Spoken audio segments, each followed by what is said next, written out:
Good day, everybody. It's the 22nd of August, 2025. It's Friday, and it's about 3:30 in the afternoon.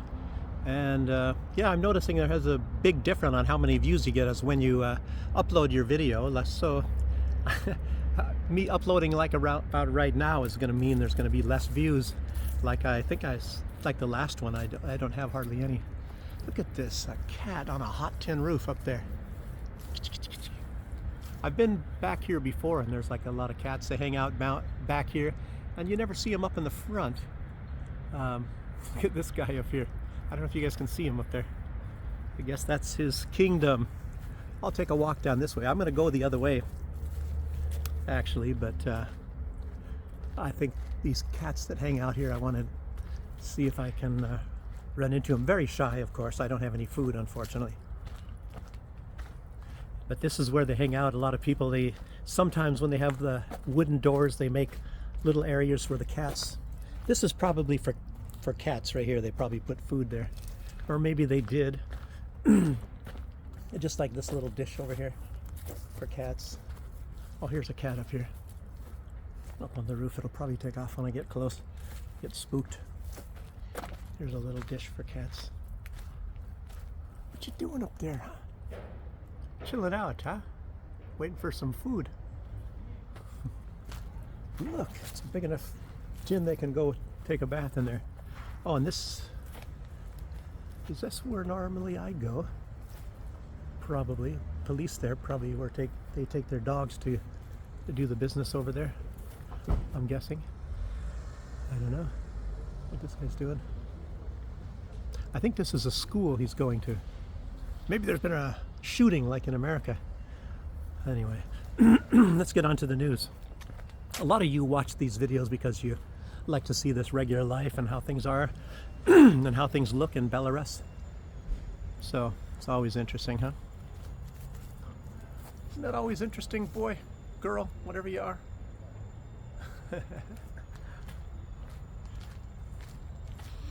Okay, yesterday Alex Jones said something I mentioned in videos 2 or 3 days beforehand, so I guess I'm ahead of Alex Jones. A lot of times I do get ahead of these people, and well, sometimes I watch these videos and listen to Sergey Lavrov, and of course I agree with what he says, or other people, Larry Johnson, as I've mentioned many times, Jeffrey Sachs, there's so many, and then I kind of repeat it, but I like to say their names, of course, if that's where I got my ideas or the things that I say. But a lot of times I say things before these people do. Sometimes they do say these things.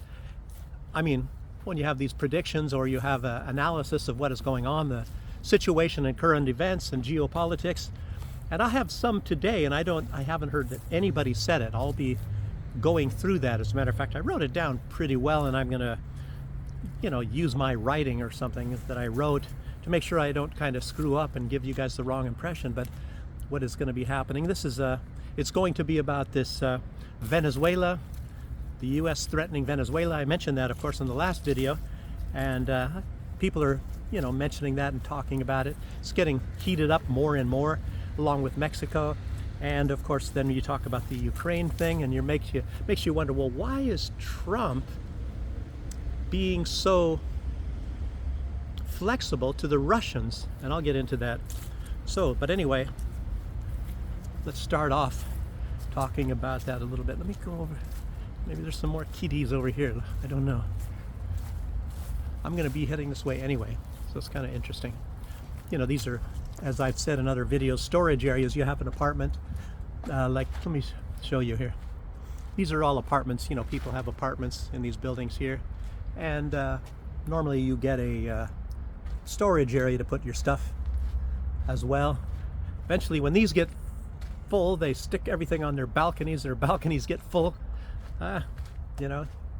Depending on how big your apartment is, everybody does that. You keep collecting more and more stuff. So this has got nice brickwork here. I like the brick. So, but let's get going here. Alex Jones. So he's like I said, I was mentioning it before Alex Jones. Yeah. And he was actually talking about, well, of course, in one video I mentioned, that they think they're putting out this stuff and they know that it's malarkey. They know that it is malarkey. Donald Trump and all that.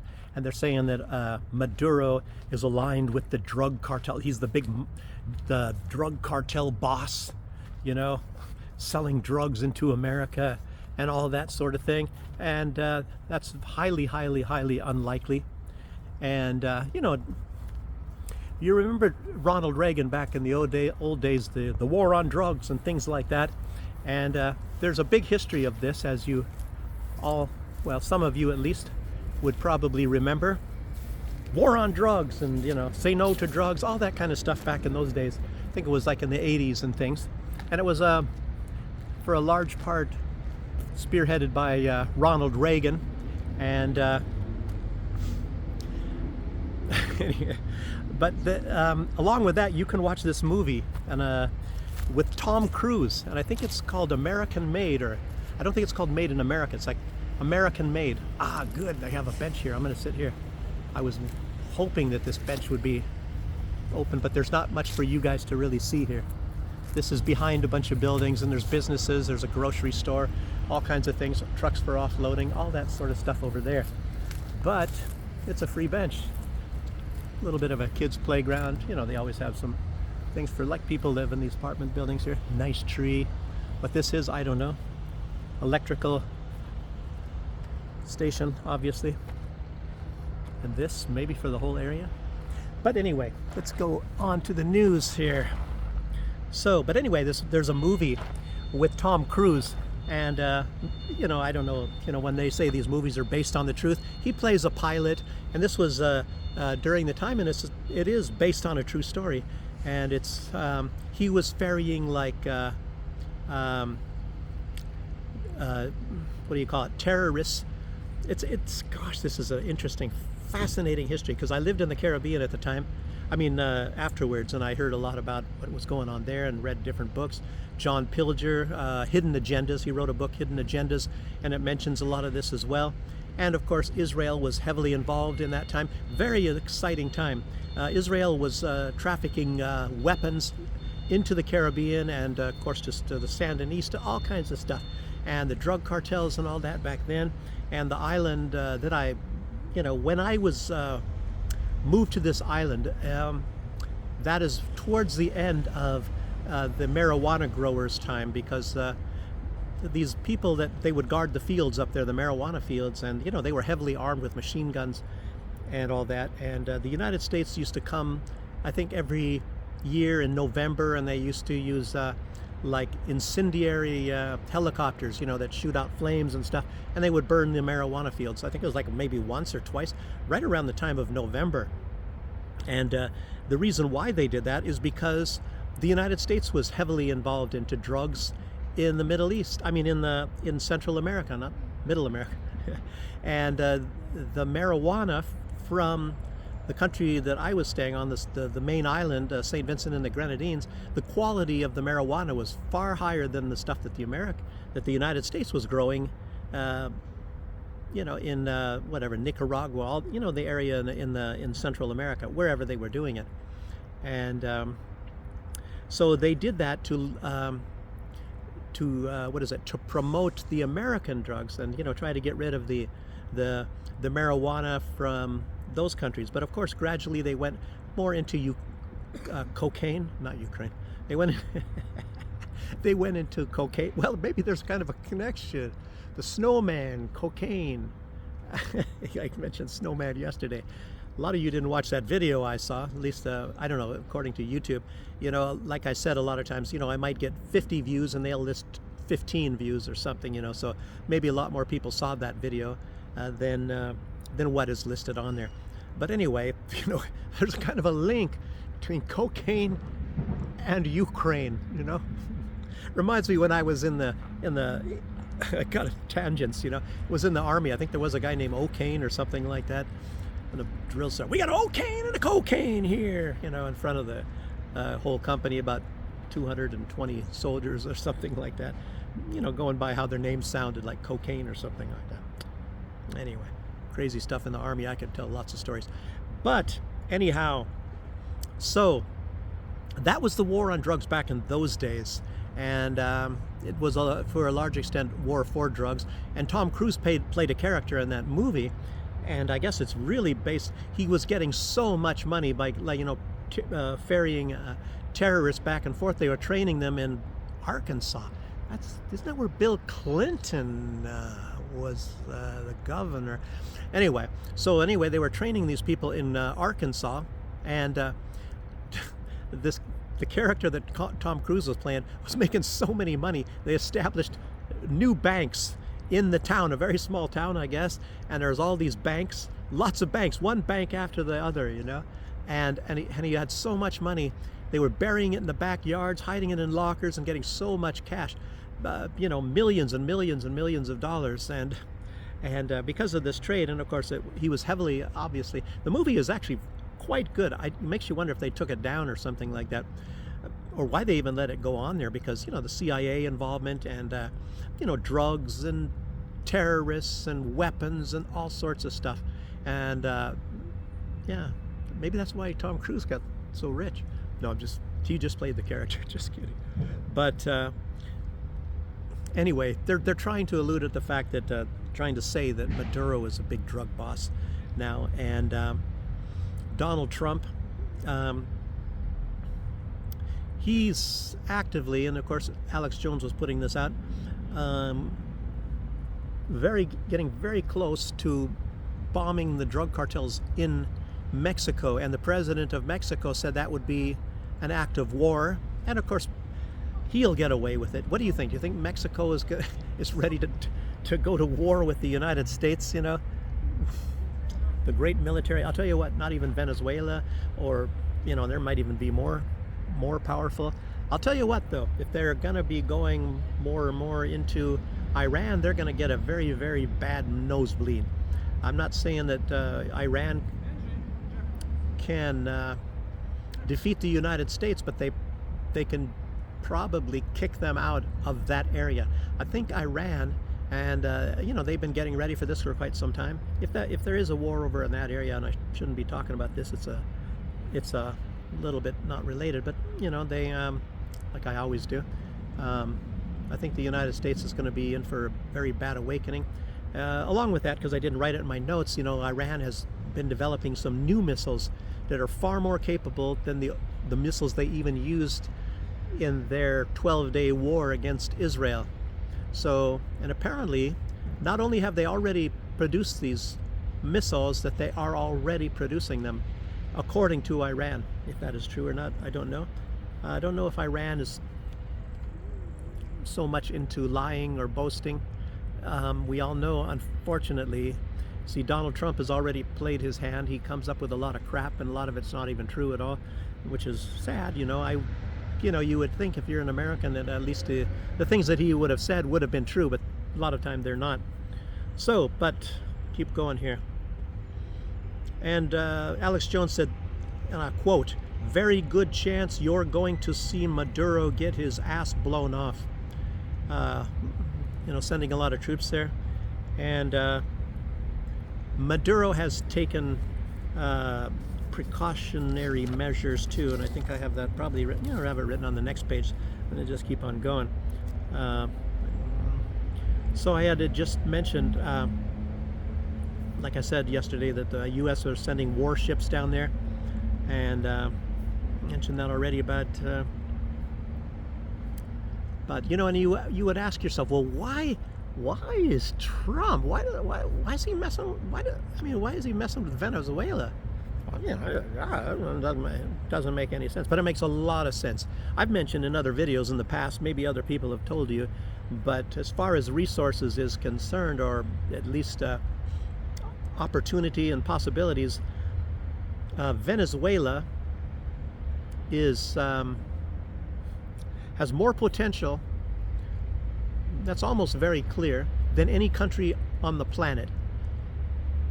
Venezuela, and it's not because of Maduro or Chavez before him or anything that Venezuela has not reached this pinnacle yet, but it is mostly because of the antagonism that the United States has been directing against Venezuela. And because Venezuela apparently has more oil than anywhere in the entire Americas, which includes even Alaska or the Gulf of Mexico or anywhere. And it's not just that.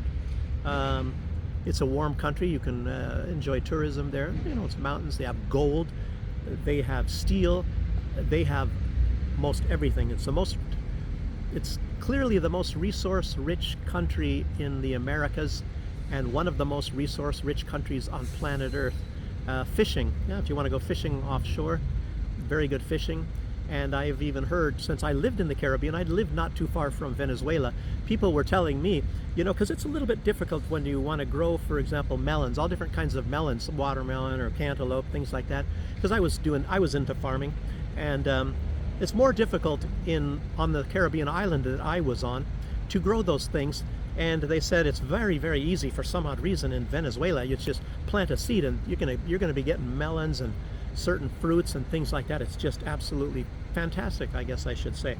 And the island I was on is known for having, in a lot of places, a very rich volcanic soil. So, and like I said, I grew coffee, and I should mention all the time, it's so embarrassing.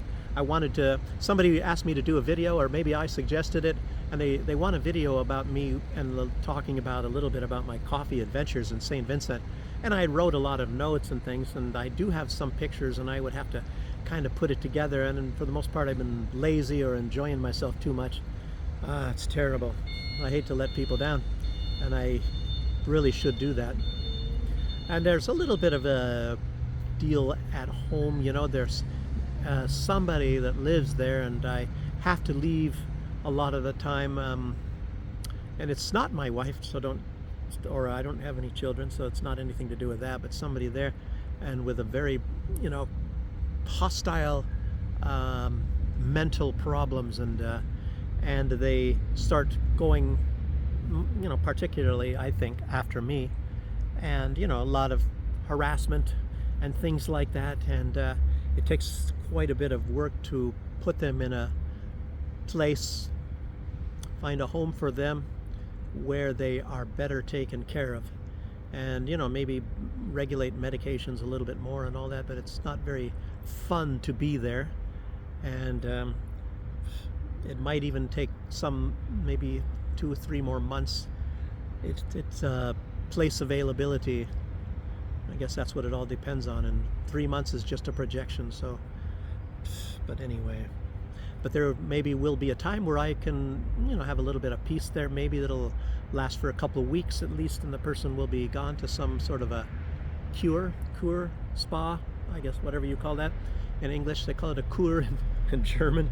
And you know, you spend a week or 2 there, and I think doctors look after you and check all you out and things like that, and it's a relaxing and pleasant place. But you know, to go from there and then into a room, to some place, and you don't get your own room, like you share a room with 5 people, and the person does not get along with virtually anybody. But anyway, that's a whole different story. I'm getting off on a tangent. You guys more want to hear about the news, but it's instead of people with psych problems. But okay, anyway, I mentioned that already about Mexico, and they're not taken too kindly. So Donald Trump is gonna maybe go militarily, and then I have my little things, and let me start getting into it.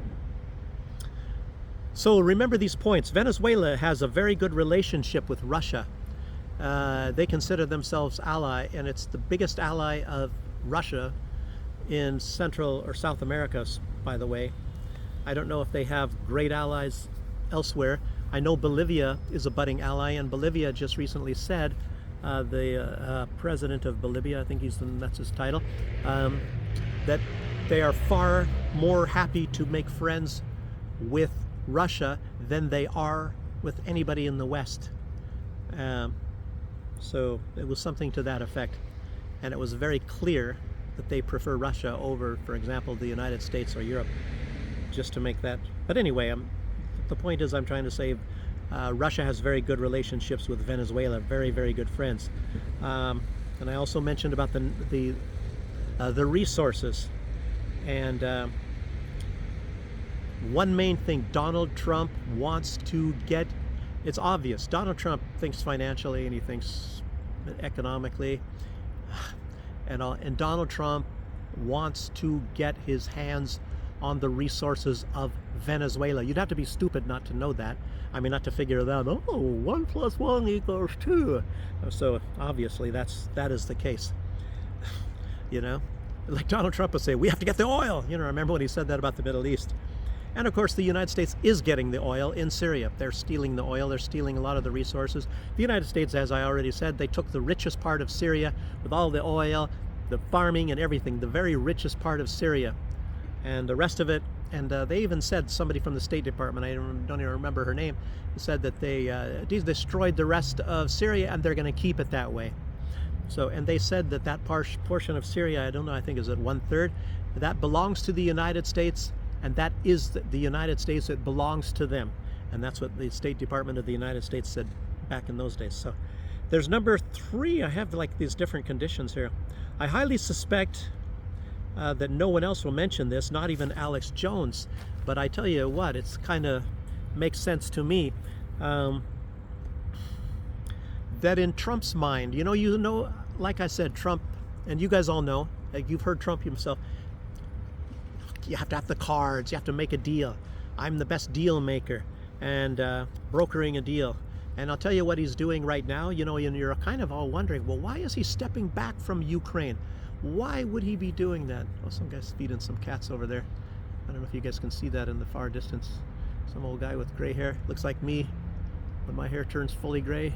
Long hair with a baseball hat. But anyway.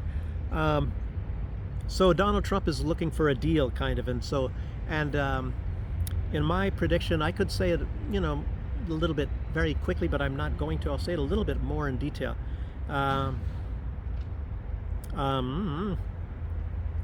So he is making a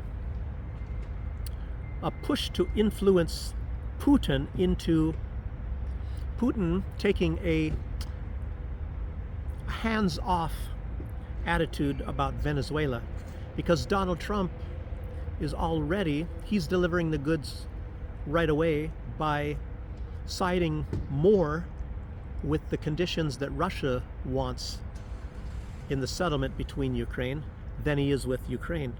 No ceasefire, and that Russia will get the entirety of the Donbass, and he's actually working on Ukraine's side as well. So what he's going to do, what all this does, obviously, it precludes that Russia will have a green light to take over other important areas, which are important areas to Russia in Ukraine, which is obviously Odessa and Kharkiv, which are Russian cities. By the way, Kiev is a Russian city, and the other parts west of that are probably not, because they sided with Adolf Hitler in World War II. But Kiev and these places I just mentioned, they were on the Soviet and US side in World War II. But you know, if Russia is going to say, well, okay, we're not going to try to get those areas back, you know, and of course that would be very, very harmful. Russia would not really want to do it. I'm sure they do very, very much want to rescue the people, obviously, in Odessa and Kharkiv. And maybe Russia is betting on the fact that Ukraine is not going to comply with this peace deal, which they probably won't.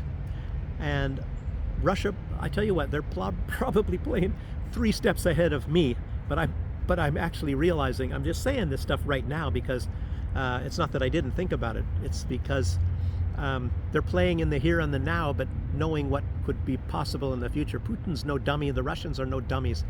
And so I think they know that maybe that's in the cards in the future, Odessa and Kharkiv, and that the war is it's definitely, tell you what, it's not probably, it's definitely going to continue. The European Union is not going to sleep.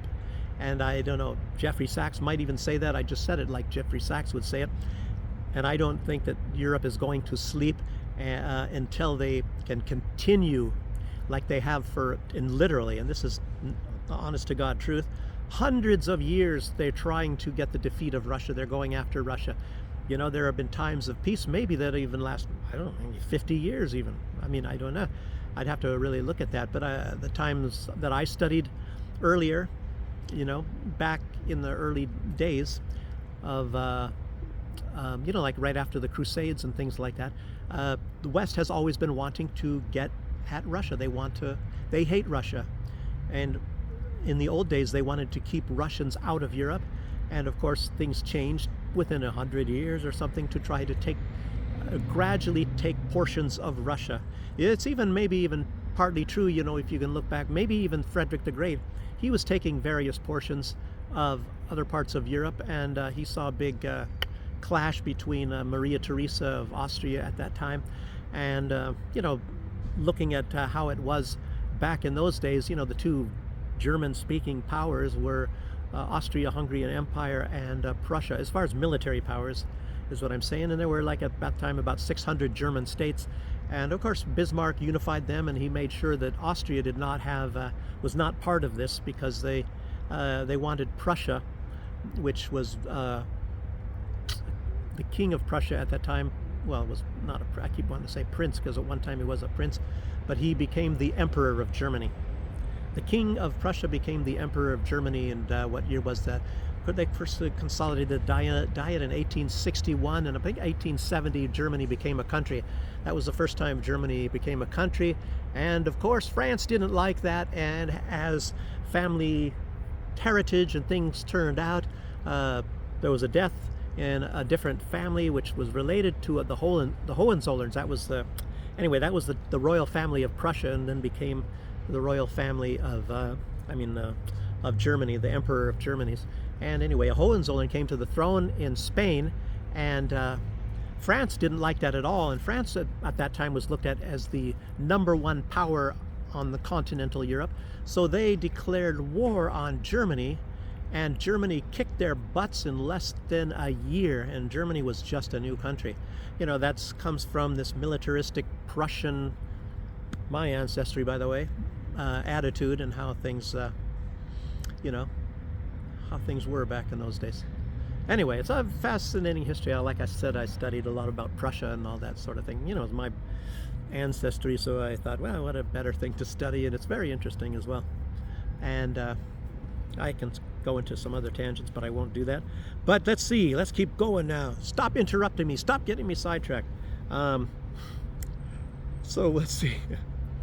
So anyway, Trump is like basically backing off and hands off. If he takes out, for example, the intelligence sharing, which probably won't, or the CIA won't. Maybe Donald Trump thinks they will, but the CIA won't. Possibly they'll give them some, and the British won't. And the British are doing all this intelligence. They're involved in all of the bombings. By the way, if I don't forget, Ukraine bombed the Druzhba pipeline again last night.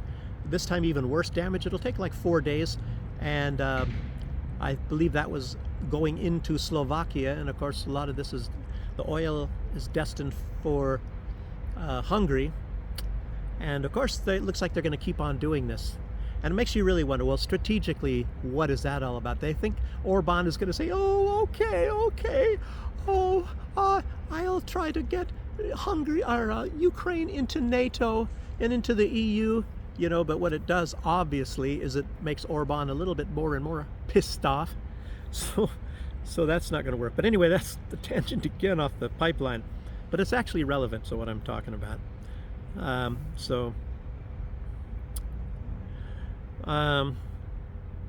Trump has engineered a situation where, like I'm saying, the EU might even he's engineered it so the EU will probably take over the war. The United States will bow out, and I think what he's expecting is that Russia will have a hands-off approach to a large extent from Venezuela in return for that. And you heard recently, as a matter of fact, it was just yesterday, or was it even today? Tulsi Gabbard has announced that the intelligence talks, or the negotiations between the United States and Russia, are really, really top secret. I mean, very top secret. Only a very, very few people, and that's not ever really the case, ever. And especially up to this point. This is the first time now they've kind of done it to where it's very secret, practically only between Donald Trump and Vladimir Putin himself. I don't even know if Rubio and things, or maybe they're going to get briefed afterwards. I don't really know. How secret? I know only that it's very, very secret. Much more secret than anything thus far. And Tulsi Gabbard said anything that has come out already up until this point is okay. But it's very obvious, and I think Donald Trump maybe be the initiator of this. Nobody else has talked about this. This is actually, what do they call that? Breaking news. I'm the only one probably that is saying this. I don't know. Other people should be able to figure this out because I've already even mentioned it to a few other people. But what is going on now? Like I said, it's going to be a trade-off. It's going to be an exchange. United States, hands off Ukraine. Russia, hands off Venezuela. That's put very simply. So, I don't know. Russia might give verbal support, whatever. But I think they're going to not get involved militarily or with weapons if the United States stays true to their word and has stopped weapons deliveries, at least from the United States directly to Ukraine. But apparently what they're going to do is they're going to continue to sell weapons to Europe, and Europe is going to... But see, the thing is, it works also in the favor of Vladimir Putin, because Europe is getting weaker and weaker all the time. It's going to be compromising their ability to put all this money into building some military that they want to attack Russia with. And as they've already said, they want to attack anytime between 2029 to 2030, which is not going to happen, by the way. They don't have anywhere near the money. They're not going to have a powerful... I mean, sure, you can go into debt, you know.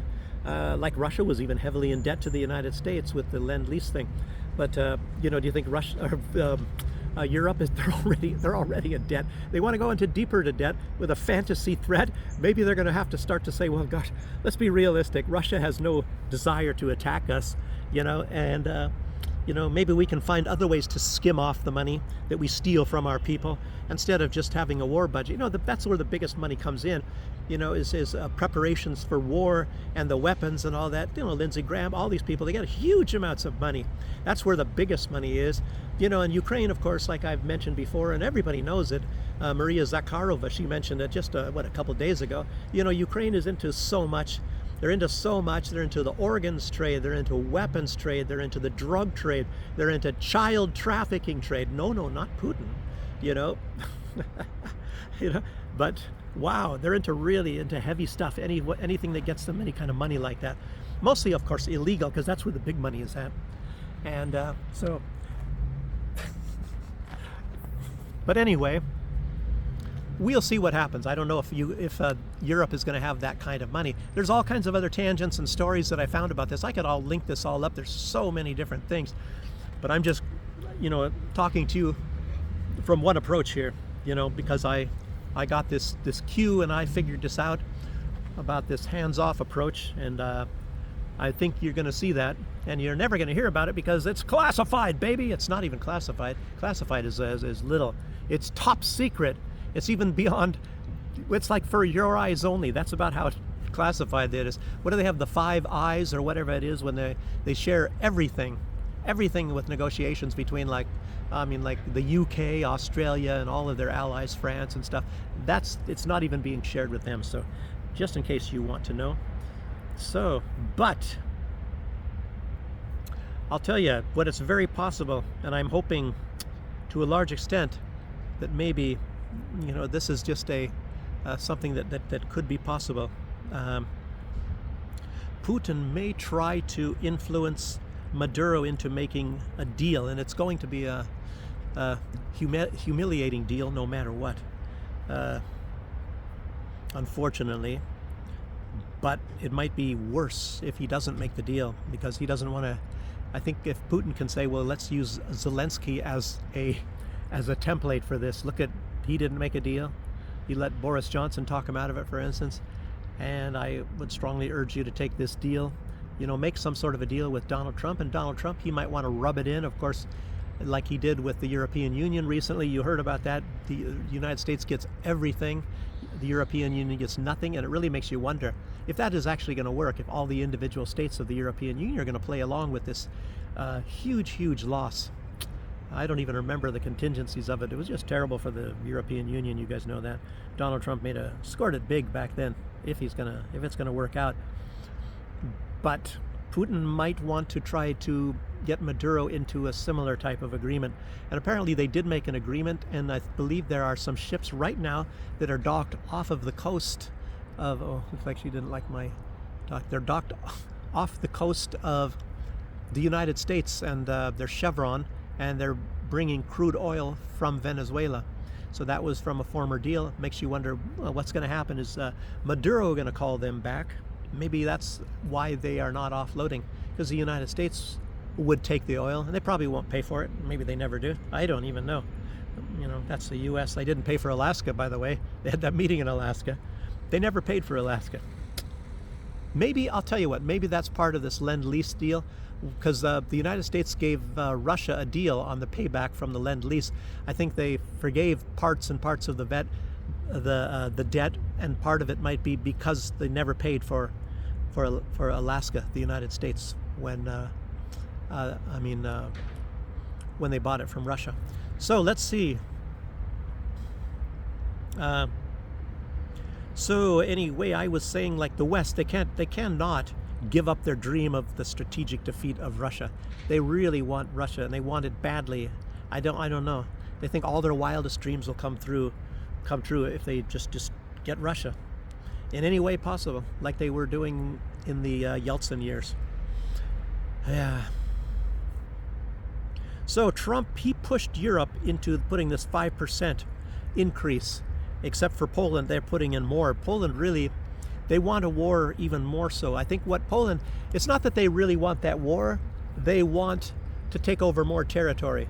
And somebody even questioned me on one video. It wasn't even long ago, it was a week ago, and it's a very fair question. It was very true. I mean, very good that they asked this. So it's not like they're, you know, whatever, but it's like, and it was very well known, but that Poland, they want a portion of Belarus. And it's very much, like I said, you know, a lot of people said, oh, they want the western part of Ukraine. That might be true too, but I'll tell you what, they want the western part of Belarus more than they want the western part of Ukraine. They were maybe thinking that they could get the western part of Ukraine a little bit easier. Nobody likes to deal with Lukashenko, thank God for that guy. And he's a hard ass. I love him. He's a hard ass. Lukashenko's a hard ass. You know, I hope they don't come to arrest me. No, they won't do that. He's a lot better than people think, even Belarusians. So he's a really decent guy. I think he likes humor, but he's got this dry humor. I don't think he laughs. Anyway, but let's keep going on with that. I mean, this other stuff. But where was I? The strategic defeat. Oh, anyway, yeah, Poland. They were issuing, and they might even have this offer, free passports for those people living in those Belarusian states that are near the border of Poland. Why would they do that? Offer them free passports. They just want to be nice. That's all that's all about. Don't be silly. So, but anyway, it's really obvious they wanted to take that. I think they've made their desires well known, and of course they train, you know, radicals over there, ready to make the attack into Belarus. They might only want that section, and of course, even Lukashenko said that they can really roll over that very good. It's all flat area, and there used to be a lot of swamps in Belarus, and that was kind of a thing that defeated, like, Napoleon to a certain extent. As you know, that Napoleon was defeated in near Borisov in Belarus, and I was, unfortunately, and I said I was going to go to the general's house, a Russian general. Oh yeah, I think he was originally from Georgia, but he fought for Russia, and he lived. His house where he directed commands was in Volkovysk, one of my favorite small towns of Belarus. I wanted to go there. Maybe I can still go there. Maybe even in September. I went in there. It's 1 September. I did 2 videos anyway going there. Very interesting small town. It's not even on anybody's tourist radar, but it really should be. I think even Irish Partisan, I don't think he even went there. He should have gone there. but I discovered that very fascinating history there, Volkovisk. Look it up, you know. They had some ancient people that lived there at one time. I don't know if there's much of anything known, you know, back in those days, you know, like Germanic tribes, everything was wood. They didn't, you know, but I think they did do metal at one point in time. I'm not even positive, but there's some place called Swedish Mountain. You can look that up if you look on Wikipedia on Volkovisk. And I don't know if they'll mention the house of the general. What's his name? I forgot his name at the moment. But also they make sausages, some of the most famous sausages in Belarus, in that small town. Beautiful park there, very nice.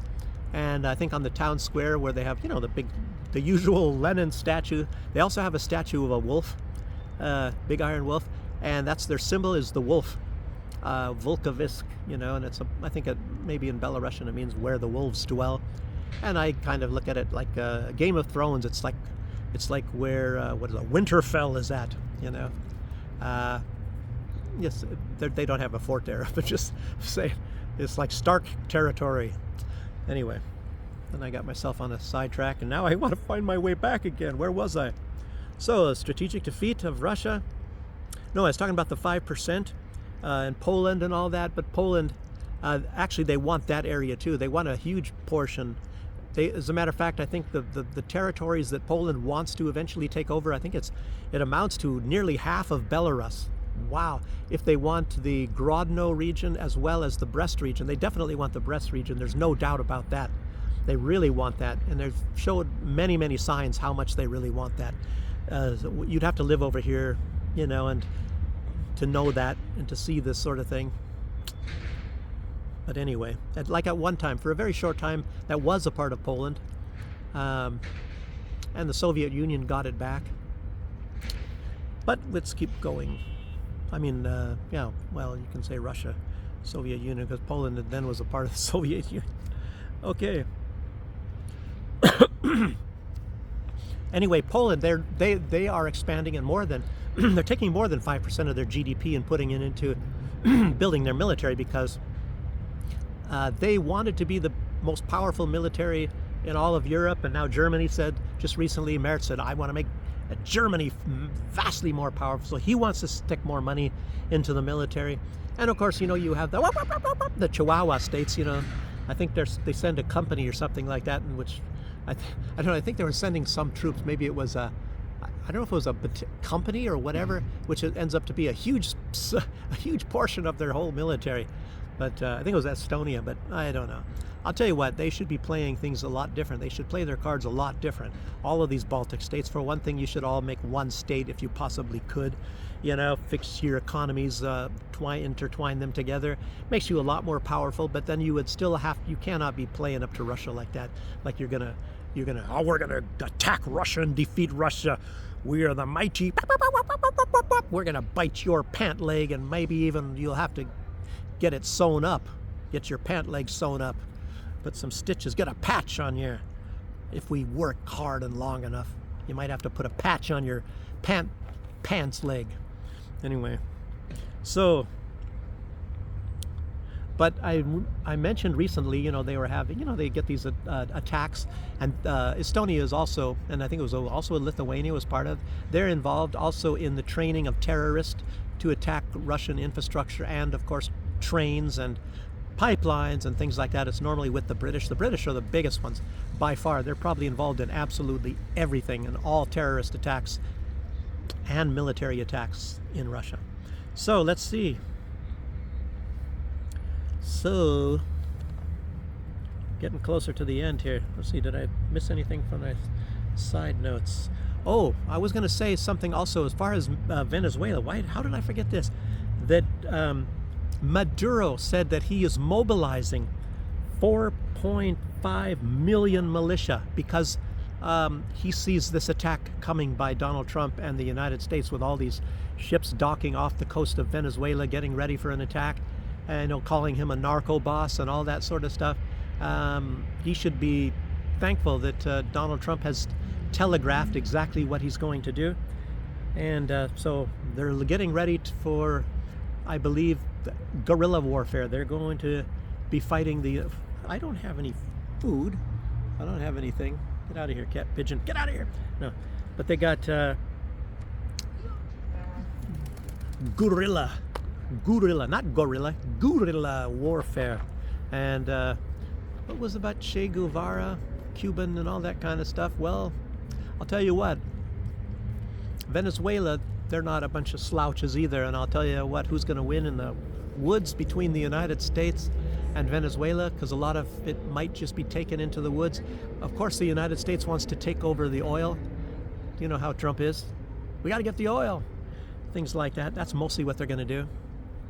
But I tell you what, I think it would be much better, like I said, is Putin kind of intervenes and says, well, he can go to Donald Trump and say, well, you helped me out with Ukraine, and hopefully, which I don't know if that is actually going to work or not, but I'll tell you what, if that doesn't work, Trump is going to look pretty bad, because if it works with Putin establishing a peace between Venezuela and the United States, and it doesn't work, Putin is not good. I mean, Trump is not going to look like the great deal maker anymore. There's a black cat over there. I love black cats. So let me keep going. Just wanted to say that the 4.5 million. Let's see. The 5%. Okay, I already talked about that. So anyway, the Hate Russia Club, they still want to go after Russia. They're not going to give up on that dream. And like I was saying, I think it's not going to. Huh? Нет. Немецкий или английский. Чуть-чуть русский. What is the name? The Duke. English sprechen Sie Deutsch. Ja, Deutsch, ich spreche Deutsch. Ja, ich nicht verstehe. Я говорю. No, but я смотрю сейчас видео для YouTube. So, okay. So. Verstehen, не отвлекайтесь. Verstanden, huh? Понимаю, huh? Понимаешь. Okay, let's see, maybe even the dates. Okay, but I was saying the dates would probably, if they want this war, the war is probably actually going to start. Things never start when they say anyway. If they actually get that far, it'll be like 2031 or 2000, I hope it's not Love Boys, 2032. There will, by that time, be a new president. Won't be Trump anymore, I don't think so, as usual. And things change. So what do we have then? Nice lady over there. Let's see. And it's, of course, a lot of this is going to be up to the financial sponsors of whoever is all going to be behind all this stuff anyway. And normally it's in the West. United States is big into sponsors. And Israel, of course, sponsored the United States, but they have nothing to do for the most part in Europe. Soros, I don't know if Soros was involved in. Obviously, he doesn't like Donald Trump. He didn't sponsor Donald Trump. You have the Koch brothers and some other people maybe. I don't even want to think about it anymore. But what their sponsors will want. BlackRock, they're involved in everything. You guys already knew that Larry Fink, who was the CEO of BlackRock, he's now taking over the Economic Forum, World Economic Forum, and what's going to change? Nothing. He's just basically putting out the same stuff. You will own nothing, be happy, and there'll be groups of 5 families or whatever that will own one car, is what he says. And you guys, you'll have to. It's car sharing.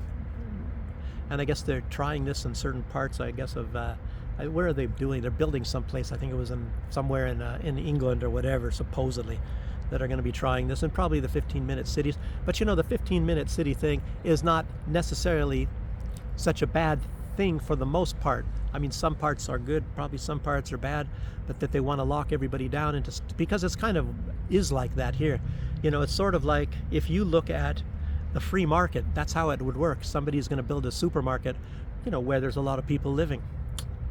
And it's probably going to be close enough by where lots, like these big, apartment buildings, so that people, can conveniently go to those places. Like there's one right over there.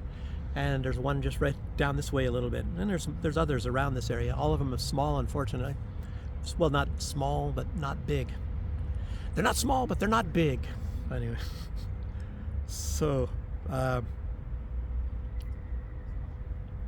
So anyway, these people want to join in the defeat of Russia. So I don't know if Donald Trump, if there's going to be a trick against Russia, because I don't think this is going to work. This peace between Ukraine and Russia, because the European Union doesn't want it's. And then of course there might be a time when they'll provoke Russia. Russia will have to respond, and then Donald Trump will say, "Oh, the deal's off now," or the next president steps in and says, "Well, I didn't make that deal, so let's now get back involved." And if it looks like our impetus when we join in, we can bring Russia to its knees, we'll do it. So that's very possible that it's all going to change. I don't know. So maybe Vladimir Putin is not going to make that deal so easily. Let's see. And of course, I said the big thing is to split Russia into 30 countries. That Gunter Fehlinger is the guy behind on that. And they split up the Koreas, they split Germany but split Russia and split them into 30 countries. That's kind of very ambitious, is what I would say. Okay. So that's probably about all I have to say. It's almost even an hour. I didn't think I could stretch out that many pages. Of course, I remembered a lot of other information that I read about that I would save the information on my phone and all that sort of a deal. There's other aspects of things going on in the world, but those are the ones I wanted to elucidate on. There's just too much. I'd have to make a 3-hour video to talk about everything. Bore all you guys. You guys will be sleeping. Anyway, so nice girl coming here. Anyway, so I thank you all for joining me, and I'll see you on the next one. Bye-bye.